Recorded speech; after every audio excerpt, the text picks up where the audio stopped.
অভিনয় শিল্পী সারিকা এবং শখ দুজনেরই ক্যারিয়ারের শুরু কাছাকাছি সময়ে। সারিকার শুরু 2006 সালে। অভিনয় গুণে খুব অল্প সময়ে সবার নজর কাড়েন তারা। এদিকে শোবিজে কাজ করতে গিয়ে পরিচয় শখ ও সারিকার। একটা সময় খুব ভালো বন্ধুত্ব হয় তাদের মধ্যে। সখ্যতার মাত্রাটা দিনকে দিন ছাড়িয়ে যায়, কিন্তু একটা সময় গিয়ে তারা এরপর একে অপরের প্রতিযোগী হয়ে ওঠেন। সবকিছুতেই তাদের ইগোগত বিষয়গুলো চলে আসে। ঘটনাগুলো অনেকদিন তাদের কাজের মধ্যে সীমাবদ্ধ থাকলেও তারপর বিষয়গুলো তাদের ব্যক্তি জীবনেও প্রভাব ফেলে। সর্বশেষ শখ ও নিলয়ের সম্পর্ক ভেঙে যাওয়ার খবর প্রকাশিত হওয়ার পর বিষয়টি আবার সামনে আসে। এ জুটি বিচ্ছেদে জড়ানোর পর অনেকেই বলেছেন তারা জেদ করে বিয়ে করেছেন, আবার জেদ করেই বিচ্ছেদে জড়িয়েছেন।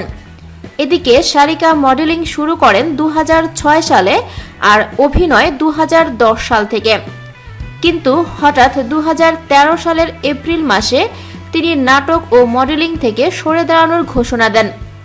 এরপর অনেকদিন ক্যামেরার সামনে দাঁড়াননি তিনি।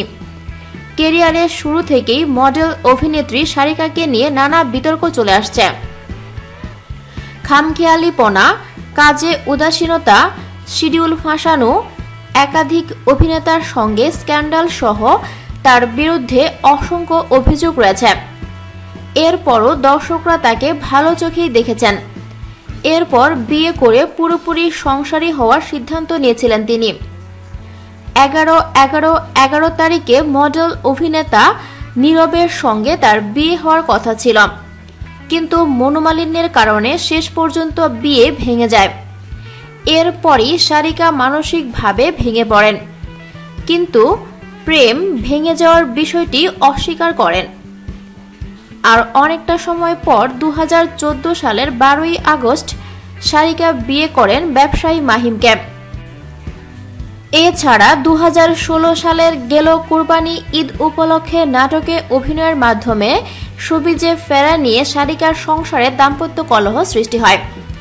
এক পর্যায়ে স্বামী মাহিমের কাছ থেকে আলাদা হয়ে যান জনপ্রিয় এ মডেল তারকা।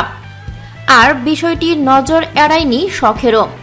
তিনি সারিকার দেখাদেখি প্রেমের সম্পর্কে জড়ান মডেল অভিনেতা নিলয়ের সঙ্গে। আর 2016 সালের 7 জানুয়ারি রাতে হঠাৎ করেই বিয়ের কাজটি সেরে নেন শখ। থ্যাঙ্কস ফর ওয়াচিং ভিডিওটি ভালো লাগলে লাইক প্রেস করুন এবং শেয়ার করে সবাইকে দেখার সুযোগ দিন। পরবর্তী আপলোড পেতে চ্যানেলটি সাবস্ক্রাইব করে আমাদের সাথে থাকুন। ধন্যবাদ।